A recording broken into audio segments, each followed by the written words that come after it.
What does resistance look like? What does it feel like? We are being invited to be uncomfortable. What does the pressure look like? Your community is also experiencing resistance. So, last time, if you remember, we were talking a lot about commitment. We talked about things like the difference between a commitment and an obligation, about the commitment and an expectation.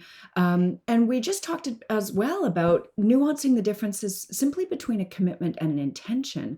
And one of the things that really popped up for me was as we were talking, there was a continuous theme around this idea that, in a sense, a commitment is a choice, of course, because we are choosing to make a commitment, but a true commitment requires has almost a sense of not having a choice in it because the pull to follow through is so great. So it's an inner knowing. I think we talked about last time. There was remember we talked about courage and the importance of courage, and that making a commitment can often involve risk. And yet at the same time, we follow through. Now, what came up for me a lot as we were talking about this idea of your one theme and this idea that you have a bigger purpose or a higher purpose that you're wanting to fulfill through your commitment to that, through your commitment to something.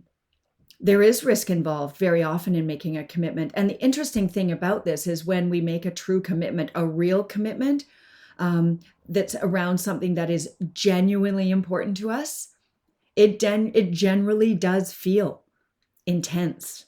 It feels like there's more in it. We're more vested. So as we explore that idea further, I wanted to invite you to explore the concept of resistance. So when we make a commitment to something, when we feel like this is something that is true and aligned and genuinely an expression of our values and feeling in true integrity with who we are, what we want to do, and what we believe is important and valuable and purposeful and something that we want to contribute to the world. When we make that commitment, what then happens?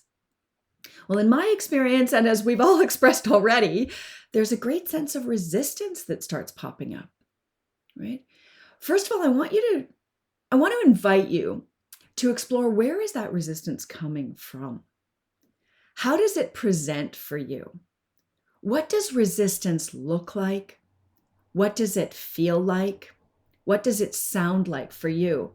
And we all have different types of resistance, and depending on the situation, of course, we're going to have uniquely ourselves different ways that resistance shows up. But regardless, because our commitment is so meaningful and so important to us, it is typically stretching us outside our comfort zone. And what that means is that we are being invited to be uncomfortable, right? We are being invited to do something different. And in that case, the resistance or the pull to stay inside what we know, to stay inside our comfort zone, tends to be very, very strong.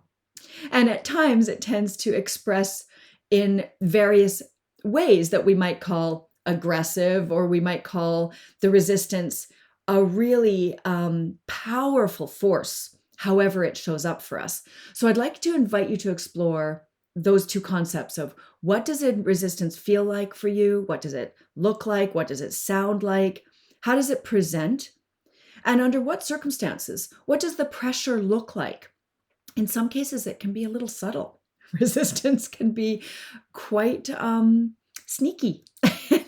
And in fact, our intellect has wonderful ways of justifying things that we should not do because it's outside of our comfort zone and the risk is too great.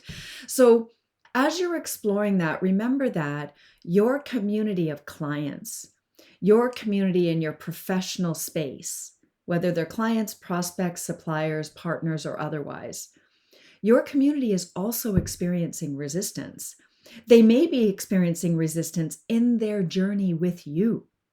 They may be experiencing their resistance in their journey towards transformation themselves.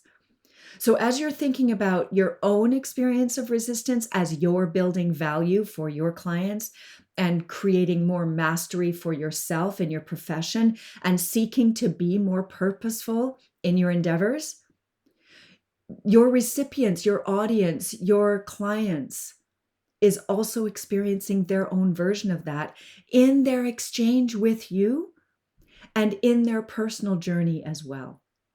Thanks, and bye for now.